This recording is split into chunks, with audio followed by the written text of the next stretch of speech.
রব্বুল আলামিন পবিত্র কোরআনুল কারীমের মধ্যে বলেন আলিফ লাম মিম। আল্লাহ পাক অন্য জায়গায় বলেন আম হাসিবতুম আন তাদখুলাল জান্নাতা ওয়া লাম্মা ইয়াতিকুম মাসালাল্লাযীনা খালাউ মিন ক্বাবলিকুম মাসাতহুমুল বা'সাউ ওয়াদ-দাররা'উ ওয়া zulzilu হাত্তা ইয়াকুলার রাসূল ওয়াল্লাযীনা আমানু মা'হু মাতা নাসরুল্লাহ আলা ইন্না নাসরাল্লাহি করিব। আল্লাহ পাক বলেন তোমরা কি মনে করেছো এমনি জান্নাতে চলে যাবেন? না না না, পূর্বের দিকে তাকিয়ে দেখো, যত উম্মত দুনিয়ার বুকে এসেছিল আল্লাহ পাক বলছেন আমি যত উম্মত দুনিয়ার বুকে পাঠিয়েছিলাম প্রত্যেকটা নবীর উম্মতকে আমি আল্লাহ পাক পরীক্ষার সম্মুখীন করেছি। এমনকি তারা মার খেতে খেতে তারা শেষ হয়ে গেছে। এমন সময় তাদের নবীকে তারা বলতে বাধ্য হয়েছিল, ও আল্লাহ নবী, ও আমাদের নবী, আমরা তো মার খেতে খেতে শেষ হয়ে গেলাম, কাফেরদের কাছে অত্যাচারে আমরা শেষ হয়ে গেলাম, আমরা জুলুমের শিকার হয়ে আমরা শেষ হয়ে গেলাম, আমরা কি জুলুমের শিকার থেকে আমরা কি পরিত্রাণ পাবো না? আল্লাহর মদদ, আল্লাহর সাহায্য কি আমাদের উপর আসবে না? আমরা তো মার খেতে খেতে আমরা শেষ হয়ে গেলাম।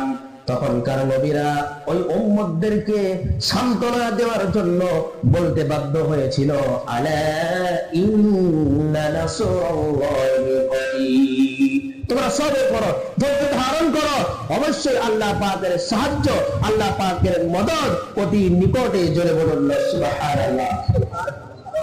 যদি আমাদের সামনে যদি বিপদ আসে, মুসিবত আসে, তাহলে এখান থেকে শিক্ষা নিতে হবে, প্রথম নম্বর আমাদের কাজ হলো আমাদের ধৈর্য ধারণ করতে হবে, ইমানের উপরে টিকে থেকে ধৈর্য ধারণ করতে হবে। কি করতে হবে?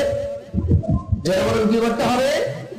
অনেক সময় দেখা যায় বাড়িতে আমরা 4-5 জন সদস্য আছি, বিবির জ্বর, বাচ্চার জ্বর, আব্বা মায়ের জ্বর, বালা মুসিবত চলতেছে। মুসলমান আমরা বলে ফেলি যে আল্লাহ কি আর কাউকে দেখতে পায় না? যত মুসিবত সব আমার বাড়িতে। এমন কথা বলে না? বলে কি বলে না? তাহলে আপনি কি ইমানের উপরে টিকে থাকলেন?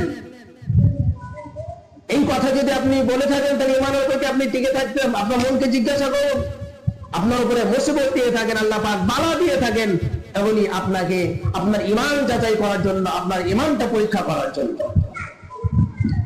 আল্লাহ পাক রব্বুল আলামিন বলে, বান্দারা শোনো, বিভিন্ন দিক দিয়ে বিভিন্ন কলাকৌশলের মাধ্যম দিয়ে আমি আল্লাহ পাক রব্বুল আলামিন তোমার ঈমানের পরীক্ষা নেব। ওয়ালা নাবলুওয়ান্নাকুম বিশাইইন মিনাল খাউফি ওয়াল জু'i ওয়া নাকসিন মিনাল আমওয়ালি ওয়াল আনফুসি ওয়াস সামারাত ওয়া বাশশিরিস সাবিরিন।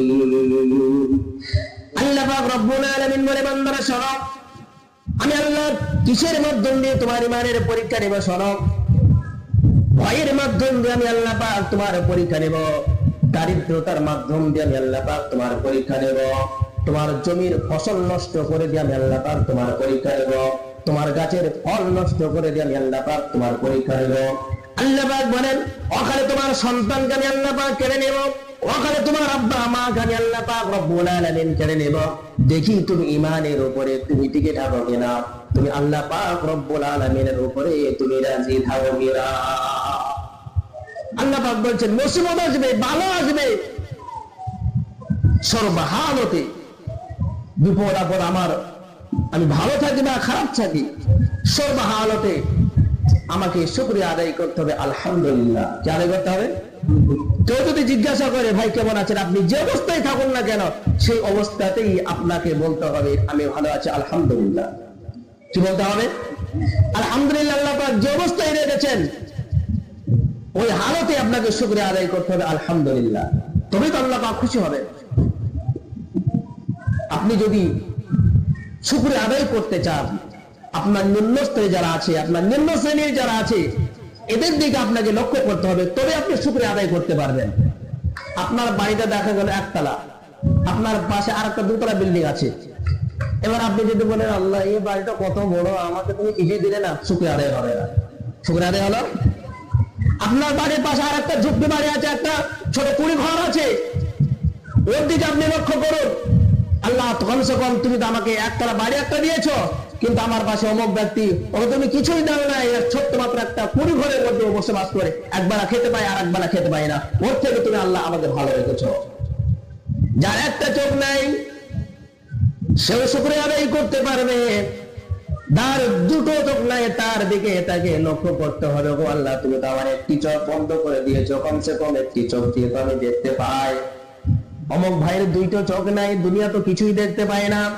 রব্বুল আলামিন বরং তুমি ওই বান্দা থেকে, ওই বান্দা চাইতে তুমি আমারে ভালো রেখেছো, তোমার শুকরিয়া আদায় করি। একজন পা কাটা কেউ যদি কারো থাকে, একজন হাত কাটা কেউ যদি তাকে থাকে, এমন সেও শুকরিয়া আদায় করতে পারবে। যার দুটো হাত নাই, যার দুটো পা নাই, তার দিকে তাকে লক্ষ্য করতে হবে, ও আল্লাহ কমসে কম একটা হাত তো তুমি আমারে এখনো পর্যন্ত আমার ভাগ্যে রেখে দিয়েছ, কিন্তু অমুক ব্যক্তি তার তো দুটো হাতে নাই, দুটো পায়ে নাই, তাহলে শুকরিয়া আদায় হবে। আর আপনার উপরের দিকে যদি আপনি তাকাতে চান, তাহলে আল্লাহ পাকের শুকরিয়া আপনি আদায় করতে পারবেন না। আল্লাহ পাকের শুকরিয়া তাহলে আপনি আদায় করতে পারবেন।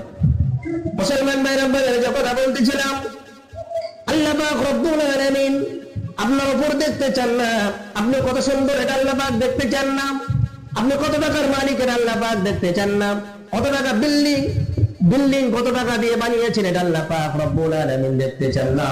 আল্লাহ পাক দেখতে চান যেটা, সেটা হলো আপনার তাকওয়া, আপনার ঈমান, আপনার পরহেজগারি, আপনি আল্লাহকে কতটা ভয় করেন, এটাই আল্লাহ পাক রব্বুল আলামিন দেখতে চান।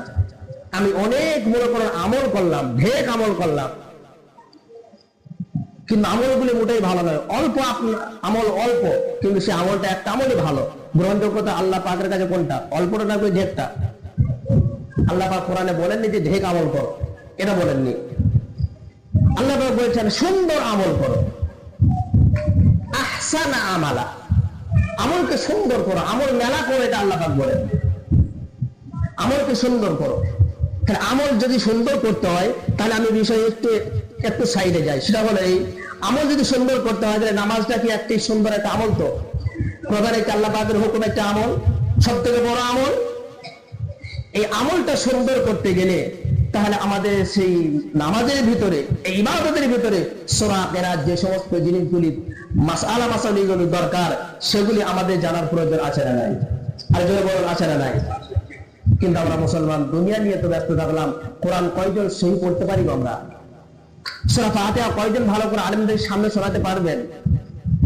অথচ আল্লাহ পাক রব্বুল আলামিন বলছেন কোরআনকে তোমরা অরাত্তিলিল কোরআন তারতিলা, কোরআনকে তারতিলের সহিত পড়ো, কোরআনকে সুন্দর করে পড়ো। নামাজের মাসলা মাসাইল গুলো তোমরা যাও আলেমদের কাছে বসো। এই যে মাহফিল আপনারা দিয়েছেন না, এই মাহফিলে বসে আছেন, আমি যে হাদিসটি পড়েছি প্রথমে আপনাদের কাছে, এই হাদিসটি ব্যাখ্যা হলো এই মাহফিলটার গুরুত্ব দেখুন। কেন গুরুত্ব এটা আমি আপনাদের কাছে একটু পরে বলছি, হাদিসটা ব্যাখ্যা করে আগে। আল্লাহ নবী সাল্লাল্লাহু আলাইহি ওয়াসাল্লাম বলেন, লা ইয়াকুদু কওমান ইয়াযকুরুনাল্লাহা ইল্লা হাফাতুহুমুল মালায়েকা ওয়া গাশিয়াতুহুমুর রাহমা ওয়া নাযালাত আলাইহিমুস সাকিনা। কোন কওম যদি কোন একটি জায়গায় একত্রিত হয়ে দ্বীনি কথাবার্তা আলোচনা করে, ওই মাহফিলটাকে আল্লাহ পাকের রহমতের ফেরেশতা দিয়ে ঘিরে রাখা হয়। বলুন না সুবহানাল্লাহ। ওয়া নাযালাত আলাইহিমুস সাকিনা, আল্লাহ পাকের রহমত নাযিল হয়। ওয়া যাকারাহুল্লাহু ফী মান ইনদা, এই মজলিসবাসীদের জন্য আল্লাহ পাক রব্বুল আলামিন ফেরেশতাদের মজলিসে আলোচনা করতে থাকেন। বলুন না সুবহানাল্লাহ। তাহলে কত দামি মাহফিল, কত দামি মজলিস। আচ্ছা, এত দামি এবার হলো কেন? মেন পয়েন্ট হলো এটা, এই মজলিসটার এত দাম কেন? আল্লাহ রাসূল সাল্লাল্লাহু আলাইহি ওয়াসাল্লাম বলেছেন, একটি মাসআলা কেউ যদি শিক্ষা করে, দ্বীনের একটি অধ্যায়, একটি আমল কেউ যদি শিক্ষা করে, এতে পূর্বে যে মাসআলাটা আপনার শিক্ষা ছিল না, জানা ছিল না, কোন আলেমের মুখ থেকে কোন একটি মাহফিলে বসে একটি মাসআলা যদি আপনি শিখে যান, আল্লাহ রাসূল সাল্লাল্লাহু আলাইহি ওয়াসাল্লাম বলছেন 60 থেকে 70 বছর নফল ইবাদত করলে যে পরিমাণে সওয়াব হয়, এত পরিমাণে সওয়াব আল্লাহ পাক আপনার আমলনামার খাতায় লিখে দিবেন। 60 থেকে 70 বছর নফল ইবাদত করলে যত পরিমাণে সওয়াব হয়, এতটা সওয়াব আল্লাহ পাক আপনার আমলনামার খাতায় লিখে দিবেন যদি একটি মাসআলা আপনি শিক্ষা করতে পারেন। তাহলে এত ফজিলত যেটা আছে, একটি মাসআলা আমি আপনাদেরকে শিখিয়ে দিই। রহ মানুষ এগুলা ভুল করে থাকি, অধিকাংশ মানুষ আমরা এটা জানি না এই মাসআলাটা। খুবই প্রয়োজনীয় মাসালা, দেখবেন আপনাদের কাজে লাগবে। যারা নামাজ পড়ছেন, যারা 5 ওয়াক্ত নামাজ পড়েন, খুবই কান খুলে শুনে রাখুন।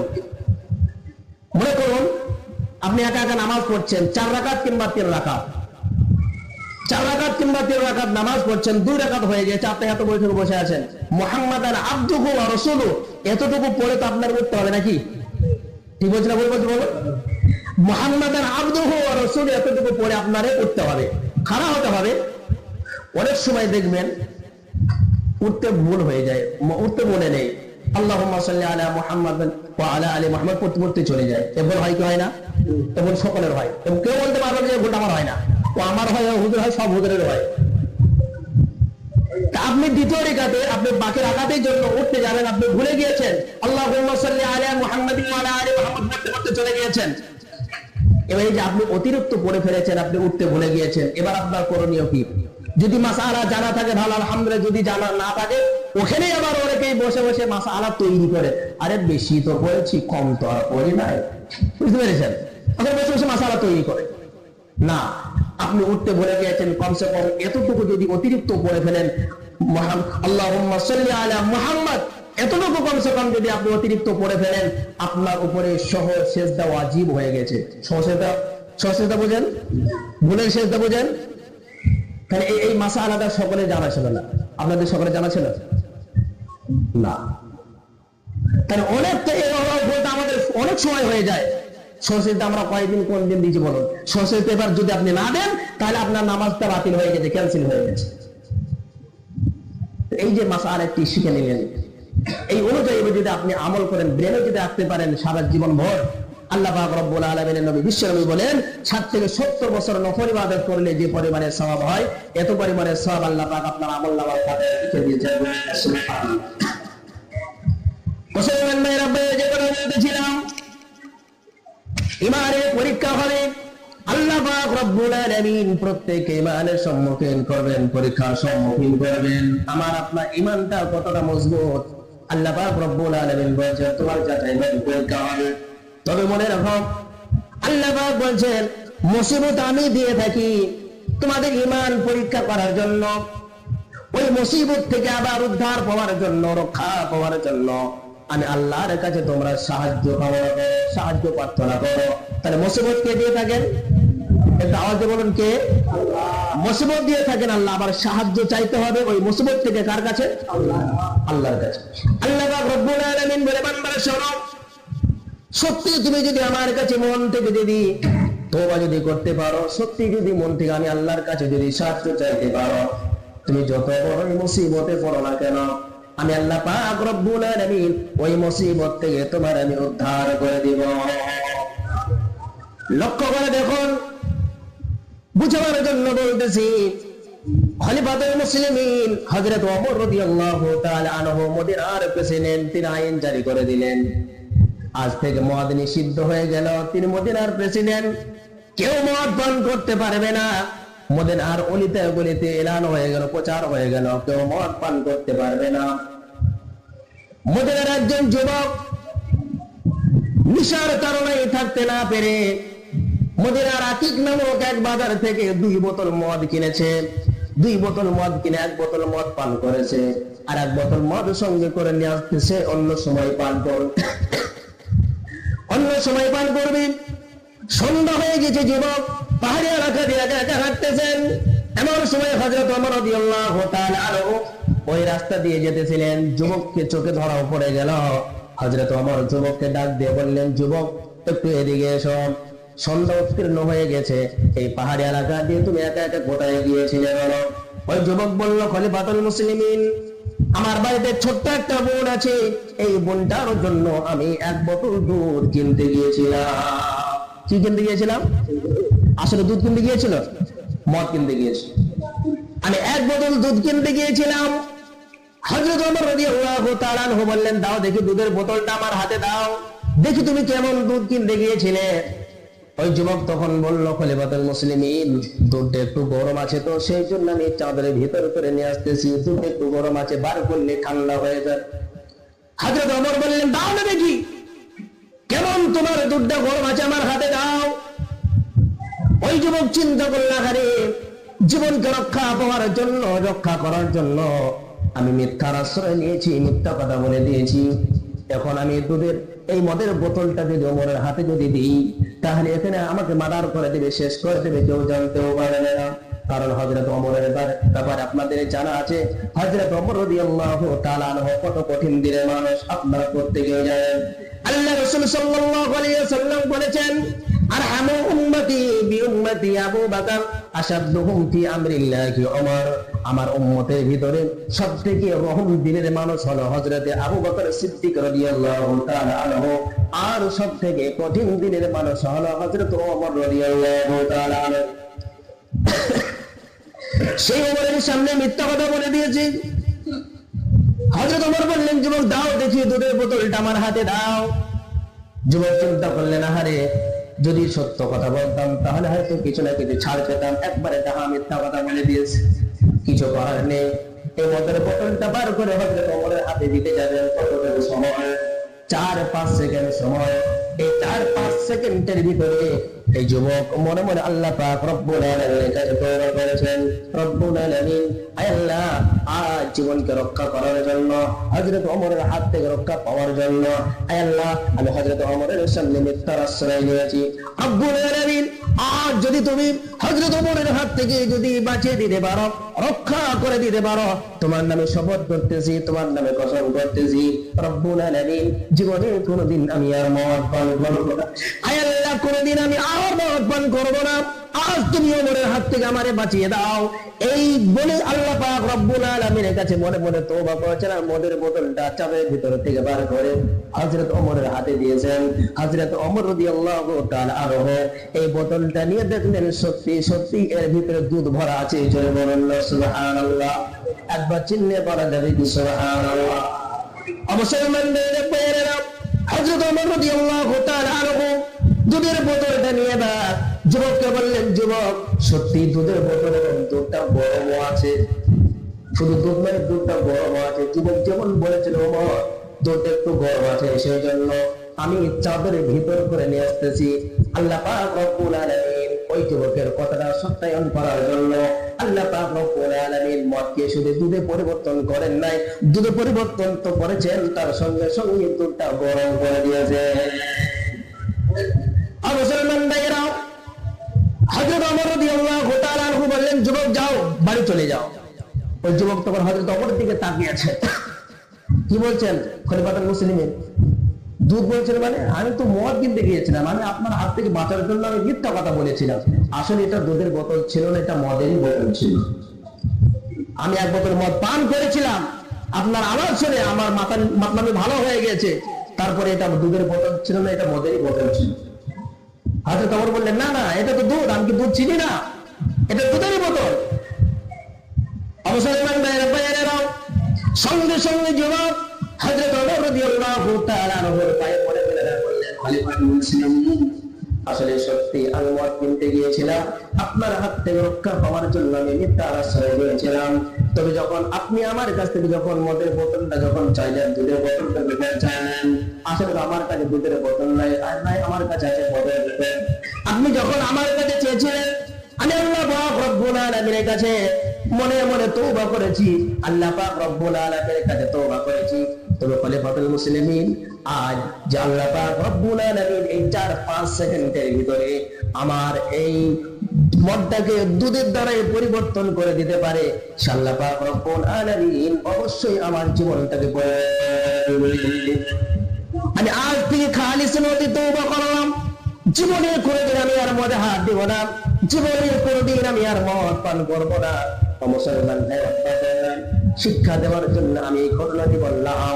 আপনি যত বড় মুসিবতে পড়ুন না কেন, সত্যি মন থেকে যদি তওবা করে আল্লাহ পাক রব্বুল আলামিনের কাছে যদি ফিরে আসতে পারে, আল্লাহ পাক রব্বুল আলামিন বলেন, আমি তোমার জীবনের সমস্ত গুনাহ খাতা করে মাফ করে দিব। তুমি যত বড় মুসিবতে পড়ো না কেন, এই মুসিবত থেকে আমি আল্লাহ পাক তোমার উদ্ধার করে বাঁচিয়ে দেব। লক্ষ্য করুন, হযরত ইউনূস আলাইহিস সালামের ঘটনা আপনারা শুনেছেন। মাছ তারে গিলে নিয়েছিল। বিখ্যাত একজন নবী, দুনিয়ার কোন মানুষ এত বড় মুসিবতে পড়ে নাই যত বড় মুসিবতে পড়েছিলেন হযরত ইউনূস আলাইহিস সালাম। হযরত ইউনূস আলাইহিস সালামকে মাছে গিলে নিল। তিনটে অন্ধকার, পানির অন্ধকার, রাতের অন্ধকার, মাছের পেটের অন্ধকার। এত বড় মুসিবতে পড়ে গেলেন হযরত ইউনূস আলাইহিস সালাম। আল্লাহ পাক রব্বুল আলামিনকে ডাক দিয়ে বললেন, ওয়াযাল্লু ইত্তাহারা মুকাদিবান ফাযান্না আন লাম নাকদির আলাইহি ফানাদা ফিয-যুলুমা আল্লা ইলাহা ইল্লা আনতা সুবহানাকা ইন্নী কুনতু মিনাজ জালিমিন। আল্লাহ পাক রব্বুল আলামিন বলে, লক্ষ্য করো, ওই মাছওয়ালার কথা স্মরণ করো, ইউনূস আলাইহিস সালামের কথা স্মরণ করো। সে যখন মাছের পেটের ভিতরে যখন চলে গেল, আল্লাহ পাক রব্বুল আলামিনকে ডাক দিয়ে বললেন, রব্বুল আলামিন, আমি এমন মুসিবতে পড়ে গিয়েছি, এই মাছের পেটের ভিতর থেকে আমি একবারে চিৎকার দিই। আমি যদি যতই চিৎকার মারি না কেন, চিল্লাচিল্লি করে না কেন, দুনিয়ার কোন বাদশা শুনতে পাবে না, দুনিয়ার কোন মন্ত্রী শুনতে পাবে না, দুনিয়ার কোন মানুষ শুনতে পাবে না। রব্বুল আলামিন, তুমি আরশের মালিক, তুমি আরশ আজিমের মালিক। আয় আল্লাহ, তুমি তো শুনতে পাও, তুমি তো সব দেখতে পাও। আয় আল্লাহ, আমি মুসিবতে পড়েছি, এই মুসিবত থেকে তুমি আমার রক্ষা করো। আল্লাহ পাক বলেন, আমার ইউনূস যখন আমি আল্লাহর কাছে যখন সাহায্য চাইলাম, আমি সঙ্গে সঙ্গে আমি ওই মাছের পেটের ভিতরে বেদনা শুরু করে দিলাম, ব্যথা শুরু করে দিলাম। মাছ চিন্তা করলো, বমি না করলে হয়তো আমি আর বাঁচবো না। মাছ পানির অতল তলদেশ থেকে কিনারায় চলে আসলো, হযরত ইউনূস আলাইহিস সালামকে বমি করে দিল। মাছও বেঁচে গেল, হযরত ইউনূস আলাইহিস সালামও বেঁচে গেলেন। আল্লাহ পাক বলেন, ওয়া কাযালিকা নুজিল মুমিনিন। শুধু ইউনূসকে নয়, কিয়ামত পর্যন্ত আমার যত মুমিন বান্দা বান্দিরা মুসিবতে পড়বে আর আমি আল্লাহর কাছে সাহায্য চাইবে, আমি সঙ্গে সঙ্গে আমার মুমিন বান্দাদেরকে আমি সাহায্যের হাত বাড়িয়ে দিব। আপনি যখন মুসিবতে পড়বেন, তাহলে সাহায্য চাইবেন কার কাছে? আল্লাহ পাক রব্বুল আলামিনের কাছে সাহায্য চাইবেন। আপনারা আরেকটা ঘটনা শুনেছেন, বনী ইসরাঈলের কওমে হযরত মুসা আলাইহিস সালামের জামানায় দেখা গেল এক সময় দুর্ভিক্ষ, দেখা গেল বৃষ্টি নাই, ফসল হচ্ছে না। হযরত মুসা আলাইহিস সালামের কাছে কওমের লোক চলে আসলো। তখন আল্লাহর নবী মুসা, আল্লাহ পাক রব্বুল আলামিনের সঙ্গে কথা বলুন, আল্লাহর কাছে হাত ফরিয়াদ করুন, আল্লাহ যেন বৃষ্টি নাজিল করে, তা না হয় আমরা সকলে ক্ষুধার্ত অবস্থায় মারা যাব, ফসলাদি কিছুই হবে না। আল্লাহ পাকের কাছে একটু বৃষ্টি চান। হযরত মুসা আলাইহিস সালাম লক্ষ লক্ষ মানুষ নিয়ে চটিয়ার ময়দানে বসে গেলেন। আল্লাহ পাক রব্বুল আলামিনের কাছে ফিরে হাত তুলে বললেন, রব্বুল আলামিন, বড় দুঃখ দুর্ভিক্ষ চলে এসেছে, আয় আল্লাহ, তুমি একটু বৃষ্টি নাজিল করে দাও, একটু রহমত নাজিল করে দাও। আল্লাহ পাক হযরত জিবরাইল আলাইহিস সালামের মাধ্যমে দিয়ে জানিয়ে দিলেন হযরত মুসা আলাইহিস সালামকে। হযরত মুসা আলাইহিস সালামকে গিয়ে বলো, ও মুসা, তুমি যে যাদেরকে নিয়ে এই ময়দানে হাত উঠিয়েছো, এই ময়দানে এমন একজন বান্দা আছে 40 বছর ধরে আমি আল্লাহ পাক রব্বুল আলামিনের নাফরমানি করে আসছে। 40 বছর ধরে আমি আল্লাহ পাক রব্বুল আলামিনের একটি হুকুম পালন করে না। ওই বান্দাটা জিনা মদ থেকে শুরু করে দুনিয়ার যাবতীয় খারাপ কাজ সব কিছু তার ভিতরে আছে। এখন কেবলমাত্র জিনা করে ওই ময়দানের ভিতরে বসেছে, ওই মজলিসের ভিতরে বসেছে। সুতরাং আমার মুসা আলাইহিস সালামকে বলো, ওই ব্যক্তি যতক্ষণ পর্যন্ত উঠে না যাবে ওই ময়দান থেকে, ওই মজলিস থেকে, আমি আল্লাহ পাক রব্বুল আলামিন ততক্ষণ পর্যন্ত বৃষ্টি নাজিল করব না। হযরত জিবরাইল আলাইহিস সালাম হযরত মুসা আলাইহিস সালামকে বললেন, ও আল্লাহর নবী মুসা, এই ঘটনা, একজন এমন পাপী বান্দা আছে আপনার এই উম্মতের ভিতরে, এই মজলিসের ভিতরে 40 বছর যাবত, 40 বছর যাবত আল্লাহ পাকের নাফরমানি করে আসছে, আল্লাহ পাকের একটি হুকুম শোনে না। আল্লাহ পাক বলেছেন, যতক্ষণ পর্যন্ত ওই ব্যক্তি এই মজলিস থেকে উঠে না যাবে ততক্ষণ পর্যন্ত আল্লাহ পাক বৃষ্টি দিবেন না। হযরত মুসা আলাইহিস সালামের রাগ কেমন আপনারা তো জানেন, শুনেছেন। ফেরাউনের একটা বাবুর্চিকে এক থাপ্পড় মেরে ফেলেছিলেন হযরত মুসা আলাইহিস সালাম। হযরত মুসা আলাইহিস সালাম যখন রেগে যেতেন, পাগড়ির ভিতর দিয়ে পাগড়ি ভেদ করে চুল পর্যন্ত খাড়া হয়ে বার হয়ে যেত। হযরত মুসা আলাইহিস সালাম কেন প্রচন্ড রাগ ছিল। মুসলমান ভাই আব্বাজানেরা, তো কথা হলে হযরত মুসা আলাইহিস সালাম তো বড় রাগে একবারে গড়গড় করছেন, কেমন ব্যক্তি আছে এখানে 40 বছর ধরে আল্লাহ পাক রব্বুল আলামিনের নাফরমানি করছো, এখন এই মজলিস থেকে বার হয়ে যাও, তা না হয় বৃষ্টি হবে না। এতগুলি মানুষ, লক্ষ লক্ষ মানুষ, এবার বলুন এই মানুষের ভিতর থেকে এই পাপী বান্দা, এই পাপী মানুষটাকে উঠতে পারবে? ওরা তো সম্ভব নয়। তিনি চিন্তা করলেন, এখন যদি আমি উঠে পড়ি আমাকে সকলে শিক্ষার দিতে থাকবে, সকলে আমাকে চিহ্নিত করে ফেলবে। ওই বান্দা তখন আল্লাহ পাক রব্বুল আলামিনের কাছে মনে মনে তওবা করলেন, রব্বুল আলামিন 40 বছর ধরে তুমি আল্লাহ তুমি আমার গুনাহকে তুমি মানুষের সামনে প্রকাশ করে দাও নাই, আজ লক্ষ লক্ষ মানুষের সামনে তুমি আমার গুনাহটাকে প্রকাশ করে দিবে। রব্বুল আলামিন আমি তো বড় লজ্জিত হয়ে যাব, আজ আমার নামটা যদি প্রকাশ হয়ে যায়, আয় আল্লাহ আমি তোমার কাছে তওবা করতেছি, ক্ষমা চাইতেছি, রব্বুল আলামিন জীবনে কোনোদিন আমি আর গুনাহ করব না। হাঁটুর ভিতরে মাথাটা ঢুকিয়ে দিয়ে আল্লাহ পাক রব্বুল আলামিনের কাছে মনে মনে তওবা করলেন। কিছুক্ষণের ভিতরে কালো মেঘে ছেয়ে গেল আকাশ, আল্লাহ পাকের রহমত বৃষ্টি নাজিল হয়ে গেল। হযরত মুসা আলাইহিস সালাম আল্লাহ পাক রব্বুল আলামিনকে বললেন, রব্বুল আলামিন যে বান্দাকে তুমি মজলিস থেকে বার হতে বললে, ওই বান্দা এখনো পর্যন্ত মজলিস থেকে বার হয় নাই, বৃষ্টি নাজিল হয়ে গেল, কি ব্যাপার তোমার কারিশমা বুঝতে পারলাম না। আল্লাহ পাক বলেন, ওগো মুসা শোনো, আমি যখন ওই বান্দাকে ওই মজলিস থেকে যখন বার হতে যখন হুকুম দিয়েছিলাম, যখন বার হতে বলেছিলাম, ওই বান্দার প্রেস্টিজে লাগবে বলে, সম্মানে আঘাত হবে বলে মনে মনে আল্লাহ পাক রব্বুল আলামিন আমি আল্লাহর কাছে তওবা করে ক্ষমা চেয়েছি, আমি আল্লাহ পাক রব্বুল আলামিন তার জীবনের গুনাহ খাতাগুলি maaf করে দিয়েছি। বলুন সুবহানাল্লাহ। মুসলমান ভাইরা, তবে আমাকে আপনাকে আগে পরিবর্তন হওয়ার চেষ্টা করতে হবে। ইন্নাল্লাহা লা ইউগাইয়িরু মা বিকাওমিন হাত্তা ইউগাইয়িরু মা বিআনফুসিহিম। যতক্ষণ পর্যন্ত আপনি নিজেকে নিজে পরিবর্তন হওয়ার চেষ্টা করবেন না, আল্লাহ পাক আপনাকে পরিবর্তন করে দিবে না। আপনি যদি বলেন হিদায়াতের মালিক আল্লাহ, আল্লাহ যখন হিদায়াত দেবে তখন নামাজ পড়বো, ও জীবনে আপনি নামাজ পড়তে পারেন। রিজিকের মালিক কে? রিজিকের মালিক আল্লাহ, তো আপনি খাটাখাটি করেন দেন। রিজিকের মালিক আল্লাহ বলে এই নয় যে আপনি ঘরে বসে থাকবেন, আপনার সামনে থালা চলে আসবে, ভাতের থালা চলে আসবে, প্লেট চলে আসবে, মাংস বিরিয়ানি পুরো আপনার সামনে চলে আসবে।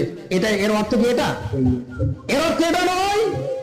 রিজিকের মালিক আল্লাহ, কিন্তু আল্লাহ পাক বলেন তোমাকে ব্যবস্থা করে নিতে হবে।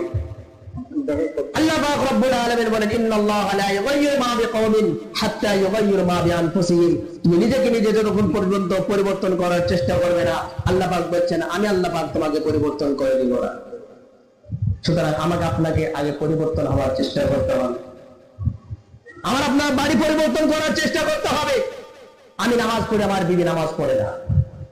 আমি নামাজ পড়ে, আমার সন্তান নামাজ পড়ে না। আমি নামাজ পড়ি, আমার ভাইয়ের সঙ্গে আমার কথা নেই।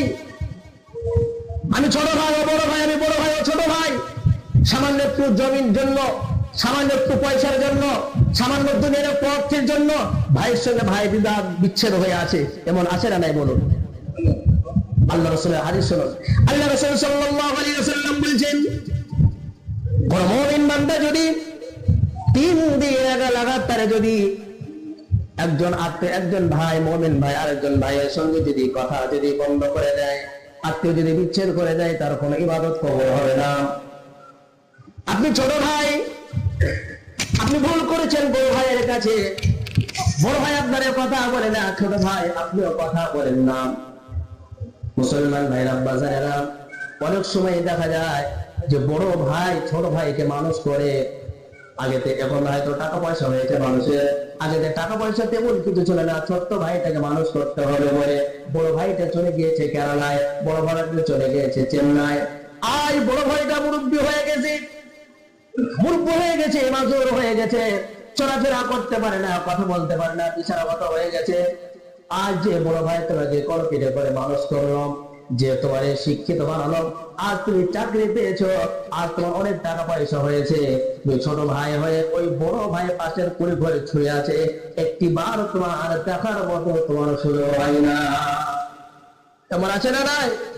বড় ভাই মানুষ করেছে কলপিটে করে, নিজে পড়াশোনা না করে তোমাকে পড়াশোনা করার ব্যবস্থা করে দিয়েছে, কোন করে তোমাকে স্কুলে পৌঁছে দিয়েছে, কোন করে তোমাকে টিউশনিতে পৌঁছে দিয়েছে।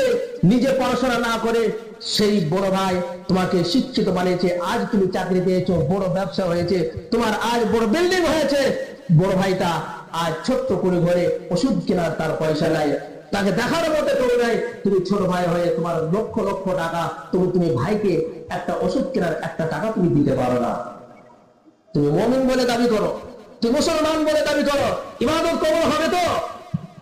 আজ যারা ছোট ভাই যারা আছেন, এমন অবস্থা কারো যদি থেকে থাকে যে বড় ভাইয়ের সঙ্গে আমার কথা বন্ধ আছে, আব্বার সঙ্গে আমার কথা বন্ধ আছে, বড় ভাইকে এই কারণে আমি গালিগালাজ করেছি, আপনি ছোটবেলাকার কথা আপনি ভুলে গিয়েছেন, সেই বড় ভাইয়ের সেই উপদেশ, বড় ভাইয়ের আপনার অনুদান আপনি ভুলে গিয়েছেন, আর আপনার টাকা পয়সাতে আপনাকে অন্ধ করে দিয়েছি।